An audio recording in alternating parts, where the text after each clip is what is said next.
am Kepi from Open Table MCC. I'm Ayan po and I'm here from Makati. What's the importance of joining Pride? Last year ko lang po rin na-identify yung sarili ko as pansexual din po. And it's important po na makapag-pride po ngayon since I want to express my gender po.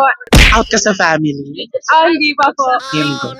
Pero out naman po sa world.